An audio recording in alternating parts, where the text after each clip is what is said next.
Now the tax collectors and sinners were all gathering round him to hear. But the Pharisees and the teachers of the law muttered, "This man welcomes sinners and eats with them." Then Jesus told them this parable. "Suppose one of you has 100 sheep and loses one of them.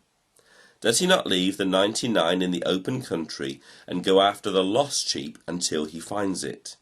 And when he finds it, he joyfully puts it on his shoulders and goes home. Then he calls his friends and neighbours together and says, 'Rejoice with me, I have found my lost sheep.' I tell you that in the same way there will be more rejoicing in heaven over one sinner who repents than over 99 righteous persons who do not need to repent. Or suppose a woman has 10 silver coins and loses one. Does she not light a lamp, sweep the house, and search carefully until she finds it? And when she finds it, she calls her friends and neighbours together and says, 'Rejoice with me, I have found my lost coin.'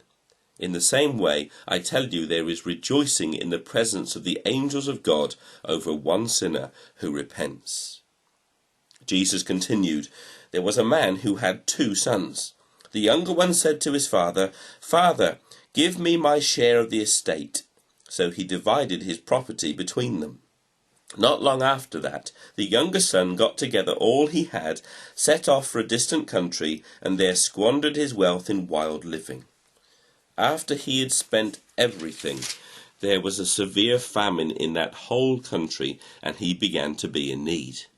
So he went and hired himself out to a citizen of that country, who sent him to his fields to feed pigs.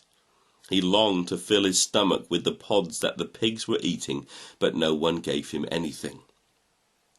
When he came to his senses, he said, 'How many of my father's hired men have food to spare, and here I am starving to death?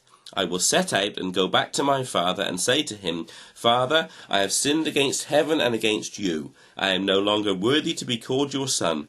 Make me like one of your hired men.' So he got up and went to his father. But while he was still a long way off, his father saw him and was filled with compassion for him. He ran to his son, threw his arms around him and kissed him.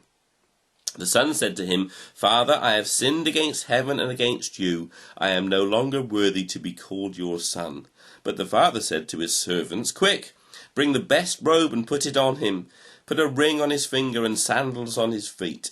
Bring the fattened calf and kill it. Let's have a feast and celebrate. For this son of mine was dead and is alive again. He was lost and is found.' So they began to celebrate.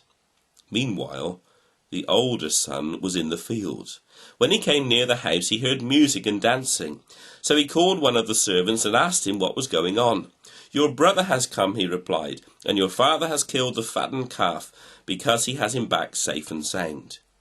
The older brother became angry and refused to go in. So his father went out and pleaded with him.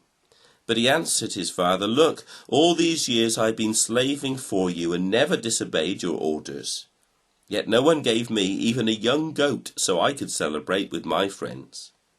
But when this son of yours, who has squandered your property with prostitutes, comes home, you kill the fattened calf for him.' 'My son,' the father said, 'you are always with me, and everything I have is yours.